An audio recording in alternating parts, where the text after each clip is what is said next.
Azərbaycanda insan hüquqları baxımının yekunlarıyla bağlı 2016-cı ili necə qiymətləndirərdiniz? Nələr baş verdi?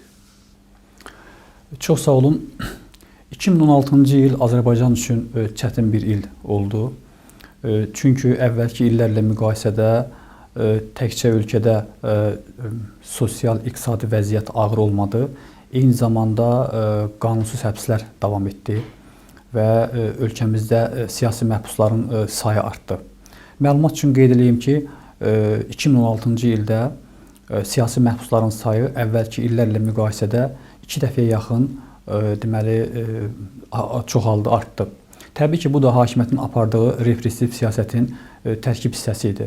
İnsanlar siyasi baxışlarına görə, fərqli düşüncələrinə görə şəhərlənib həbs olundular.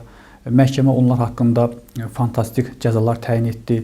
Təkcə Qiyas İbrahimov və Bayram Məmmədov deməli heykəl yazdıqlarına görə, yəni ora bir cümlə söz yazdıqlarına görə, hətta 3 söz yazdıqlarına görə onlara 10 il azadlıqdan məhrum etmə cəzası təyin olundu. Və həmçinin Nardan işi ilə bağlı aparılan məhkəmələr Azərbaycanda hakimiyyətin Azərbaycan insanına göstərdiyi qeyri-insani münasibəti açıb ortaya qoydu, xüsusən işgəncələr məsələsi və eyni zamanda istintaqın gedişində yol verilmiş çoxsaylı qanun pozuntularını açıb ortaya qoydu.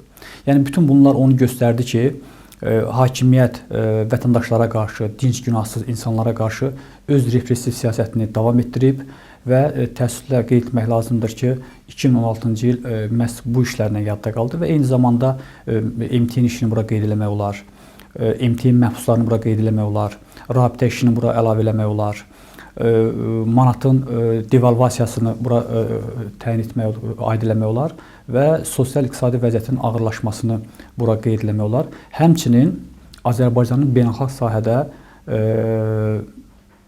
imicinin bir daha zədələnməsini bura qeyd eləmək olar. Xüsusən bilirsiniz ki, İtaliya prokurorluğunun Avropa Şurası Parlament Assambleyasının deməli bir üzvü ilə bağlı apardığı cinayət işində məlum oldu ki, həmin şəxsə Azərbaycan tərəfindən külli miqdarda pul verilib ki, Ştrasserin 2012-ci ildəki siyasi məhbus siyasətini dəstəkləməsin. Eyni zamanda digər sahələrdə.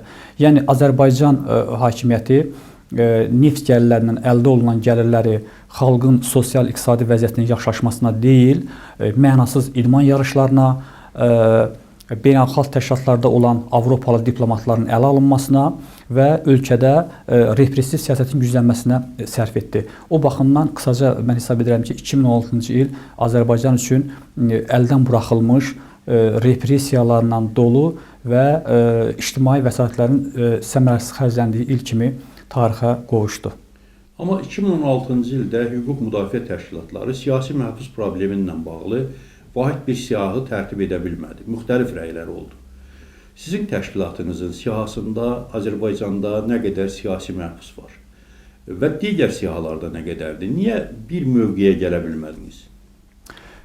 Əvvəla, mən düşünmürəm ki, siyasi məhbus məsələsi ilə bağlı Azərbaycanda müstəqil vətəndaş cəmiyyəti arasında ciddi fikir ayrılığı var.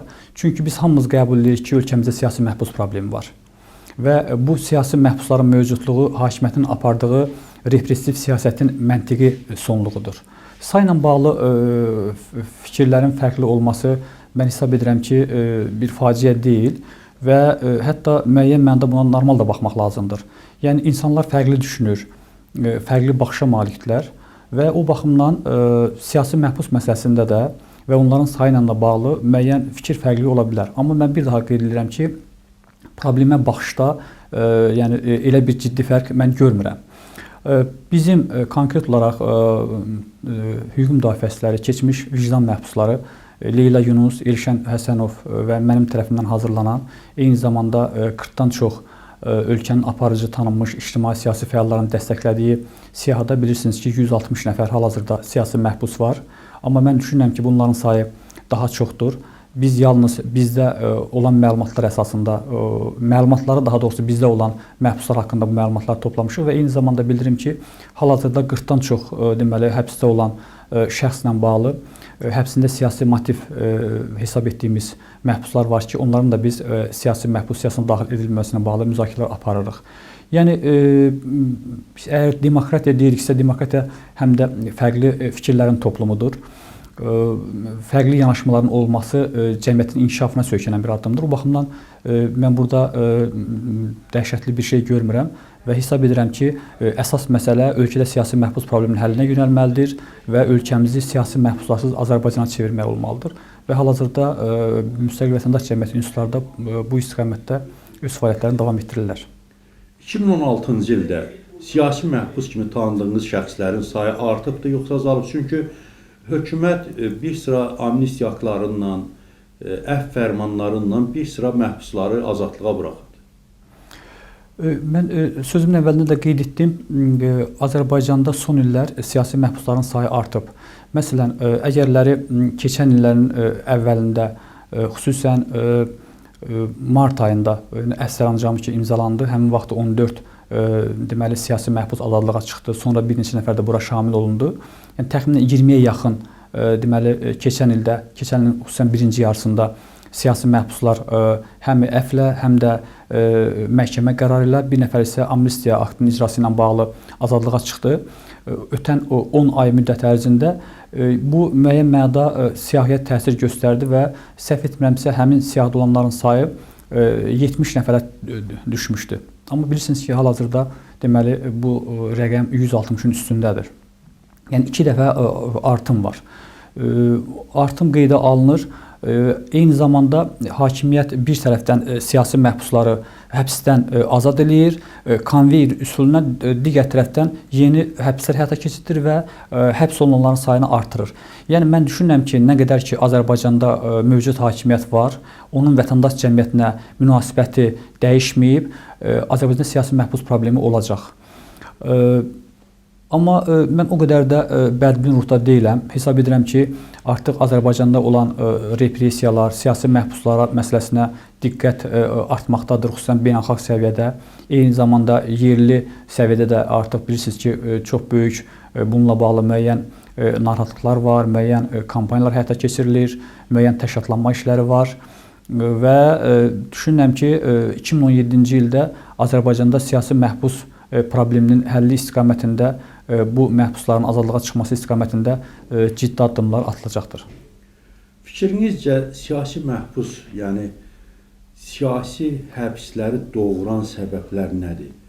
Hökumət bu səbəblərdən xilas ola bilərmi? Mən düşünürəm ki, Azərbaycan hakimiyyətinin həyata keçirdiyi son illərki siyasət var və bu siyasətə təsir edən faktorlar var. Bu faktorlar ölkədə siyasi məhbus problemini doğurur. Nədir bu faktorlar? Ən birinci ölkədə həyata keçirilən yanlış sosial-iqtisadi siyasətdir ki, və üstəgəl neftin dünya bazarında qiymətdən düşməsi, manatın dəyərdən düşməsi, yaratmaz sosial-iqtisadi vəziyyət, qeyri-neft sektorunun tənəzzülə uğraması və hakimiyyətin vətəndaşlara qarşı göstərdiyi qeyri-adekvat münasibət, ölkədə korrupsiyanın, monopoliyanın tüğyan etməsi, insan haqlarının kobud şəkildə pozulması, bütün bunlar hamısı hakimiyyətin mövqeyinin laxlamasına gətirib çıxarır. Hakimiyyət isə avtoritar olduğu üçün öz mövcudluğunu qorumaq naminə siyasi repressiyalara əl atır. Qanunsuz həbslər həyata keçirdir, insanları təqib edir, təzyiq edir, bəzilərinin ölkədən çıxışına yasaq qoyur, vətəndaş cəmiyyətini sıxır, azad mətbuatı boğur və bütün bunlar sonda bayaq qeyd etdiyimiz kimi həm ölkədə repressiyanın göstəricisi əlamətinə çevrilir və eyni zamanda siyasi məhbusların sayını artırır. Mən düşünürəm ki, Azərbaycanda siyasi məhbusların mövcudluğu hakimiyyətin mahiyyəti ilə bağlıdır. Hakimiyyətin yürütdüyü avtoritar repressiv siyasətlə bağlıdır. Təbii ki, bu münasibət dəyişərsə, ölkədə siyasi məhbuslar da olmaz. Ümumiyyətlə, mən hesab edirəm ki, ölkədə siyasi məhbuslara ehtiyacı yoxdur. Hakimiyyətin əlində kifayət qədər, indiyə qədər sosial, iqtisadi, siyasi resurslar olub ki, xalqın etimadını qazanıb, insanları həbs etmədən daha yaxşı siyasət həyata keçirsin. Təəssüf ki, bu siyasət həyata keçirilməyib və ona görə də biz bu günləri bu cür acı mənzərə ilə rastlaşırıq. Amma mən düşünürəm ki, Azərbaycan xalqının geniş potensialı var. Azərbaycan cəmiyyətinin geniş resursları var ki, biz bu resurslar hesabına cəmiyyəti daha da inkişaf etdirib irəli apara bilərik və eyni zamanda siyasi məhbus problemini həll edə bilərik. Vətəndaş cəmiyyətinin durumu necədir? 2014-cü ildən başlayaraq bir sıra vətəndaş cəmiyyətlərinə qarşı deməli fəaliyyətinə qarşı məhdudiyyətlər oldu, istintaq aparıldı, fəalları həbs olundu, bir sıra fəallar ölkədən xaricə getdilər və indi vətəndaş fəaliyyətinin durumu nədir?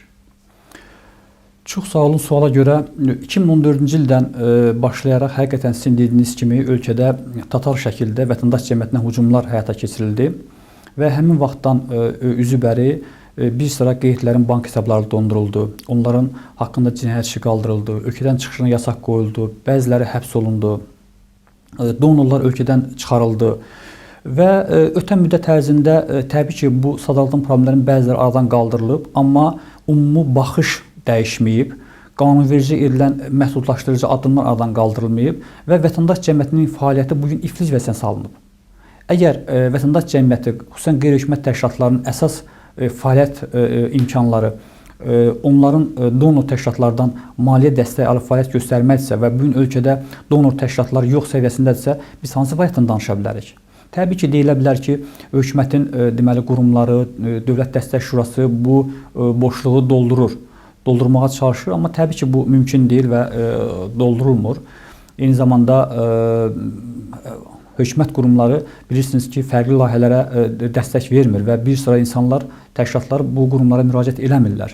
Həm də ümumiyyətlə götürəndə bu problem çox geniş problemdir. Qeyd elədiyim kimi problem mövcuddur, problem var və bu problem bugün dondurulmuş şəkildə saxlanılıb. Mən sizə bircə fakt deyim, bizim mədən sənəsində şəffaflığın artırılması koalisiyasının bugün 2 üzvü Qarabağ qazisi Asif Yusifli və Fuad Qəhrəmanlı həbsdədir. Və çox təəssüflər olsun ki, bu hər iki şəxs bugün şərlənərək həbs olunublar və onların azadlığa çıxması istiqamətində hakimiyyət nəinki heç bir addım atmır. Əksinə, Fuad Qəhrəmanlının Facebookda yazdığı statusa görə onu 11 il həbs cəzası ilə deməli təhdid edir və ona ağır cəza vermək istəyir. Eyni zamanda Asif Yusifli haqq etmədiyi cəzanı çəksə də belə qanunverici hətta tələb edir ki, o azadlığa çıxsın, amma onu qanunsuz olaraq həbsə saxlayırlar. Və eyni zamanda bu günləri koalisiyamızın üzvü olan bir sıra təşkilatların qeydiyyat problemi var, ölkədən çıxış problemi var. Yeri gəlmişkən məlumat üçün mən təvazökarlı olsa qeyd edeyim ki, mənim özümlə bağlı artıq 5 ildən çoxdur mənim ölkədən çıxışım qadağan olunub və mənə deyildi ki, sizin haqqınızda cinayət işi götürülüb, amma sonra məlum oldu ki, mənə pasport verilmir və bugün də mən sənədsiz deməli ölkədə yaşayıram və eyni zamanda ölkədən çıxışım qadağandır və mənə qarşı olan bu münasibət digər həmkarlarımıza qarşı da həyata keçirilir və bizim bəzi koalisiya üzvlərimiz, elə vətəndaş cəmiyyəti üzvləri deməli ölkədə gələrkən və ölkədən çıxarkən qanunsuz və əsassız yoxlamalara məruz qalırlar. Təşkilatlarımızın qeydiyyat problemləri var, ofis problemləri var, donora çıxış problemləri var. Qanunvericilikdə kifayət qədər mürtəci dəyişikliklər edilib ki, son illər bütün bunlar Azərbaycanda vətəndaş cəmiyyətinin fəaliyyətinə mane olur.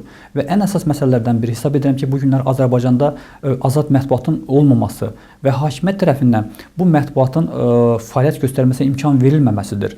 Sonuncu azad mətbuat deməli orqanlarına olan Azadlıq qəzetinin deməli fəaliyyətinin qapadılması dediklərimizə misal ola bilər. Son zamanlar bəzi aparıcı kütləvi informasiya vasitələrinə, eyni zamanda Amerikanın Səsi radiosuna, Meydan TV-yə, Azadlıq qəzetinə, Azadlıq radiosunun girişinə, saytlarına girişə olan problemlərin meydana çıxması və digər məsələlər var ki, bu günlərə hakimiyyət azad mətbuat üzərində, eyni zamanda azad internet üzərində, sosial şəbəkələr üzərində çox ciddi nəzarət həyata keçirmək istəyir.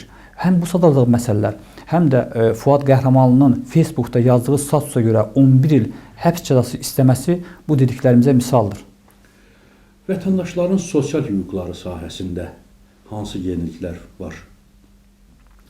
Təəssüflər olsun ki, biz vətəndaşların sosial hüquqları sahəsində nisbin əhval-ruhiyyədə danışa bilmirik. Çünki son illər bu sahədə xeyli geriləmələr var. Hətta Azərbaycan öz yaxın qonşu ölkələrlə müqayisədə geriləmələr var. Xüsusən bayaq qeyd etdiyim kimi neftin dünya bazarında qiymətdən düşməsi, milli valyutamızın manatın son deməli 2 ildə dəfələrlə dəyərdən düşməsi, ölkədə aparılan yaratma sosial-iqtisadi vəziyyət vətəndaşlarımızın yaşayış tərzinə çox ciddi mənfi təsir göstərib və təbii ki, bu da həm istehlak zəminində, həm orta aylıq əmək haqqında öz mənfi göstəricisini ortaya qoyur və bayaq qeyd etdiyim kimi təəssüf ki, bu göstəricilər digər postsovet ölkələrlə müqayisədə, hətta bizim qonşu ölkələrlə müqayisədə aşağı səviyyədədir. O baxımdan 2016-cı ili biz dəyərləndirərkən bu sahədə çox ciddi tənəzzülə doğru biz addımların şahidi olduq və eyni zamanda böhranın dərinləşməsinin şahidi olduq, ərzaq məhsullarının bahalaşmasının şahidi olduq və mən düşünürəm ki, 2017-ci ildə də bu proses davam edəcək və ən təəssüfləndirici məqam odur ki, hakimiyyət görə ki, xalqın sosial-iqtisadi vəziyyəti ağırlaşır, bu ağırlaşmanın qarşısını almaq üçün heç bir iqtisadi, sosial, siyasi islahat həyata keçirmir. Sanki Titanik gəmisinin batmasında olan mənzərə kimi hakimiyyət çox laqeydliklə, çox soyuqqanlıqla bu gəminin batmasını gözləyir. Amma həmin məşhur filmdə görürsünüz ki, gəminin kapitanı və sərnişinləri gəminin xilas olması üçün, insanların sağ qalması üçün son ana qədər mübarizə aparırlar. Ola bilsin ki, müqayisələr qüsurludur, amma təəssüf ki, bizim hakimiyyət Azərbaycan adlı gəminin batmasının qarşısını almaq üçün heç bir ciddi iqtisadi, sosial, siyasi addım atmır ki, bu da təbii ki, 2017-ci ildə öz mənfi nəticələrini verə bilər, əgərləri bundan sonra bu addımlar atılmasa. 2017-ci ildə insan hüquqları baxımından hansı hadisələri gözləmək olar? İrəliləyişlər qeydə alına bilərmi? 2017-ci il Azərbaycanda sosial-iqtisadi vəziyyətin birmənalı olaraq hamı tərəfindən elan olunur və qəbul olunur ki, çox ağır il kimi tarixə qovuşacaq. Bunu həm dövlət başçısı özü bildirib, həm də deməli hökumətin digər qurumları, müstəqil ekspertlər, müxalifət, xalq, yəni bunu tək nəinki görür, həm də öz gündəlik yaşayışında hiss eləyir. O baxımdan mən düşünürəm ki, əgərləri 2017-ci il sosial-iqtisadi baxımdan ağır olacaqsa, yəni artıq bunu demək bizim kifayət qədər əsaslarımız var, artıq biz bunu ilin əvvəlindən yaşayırıq. Sosial-siyasi vəziyyət də buna deməli adekvat olaraq həyata keçiriləcək. Yəni biz sosial-iqtisadi vəziyyətlə siyasi vəziyyəti bir-birindən fərqləndirə bilmərik. Çünki bunlar hər ikisi bir-birini tamamlayan siyasətlərdir.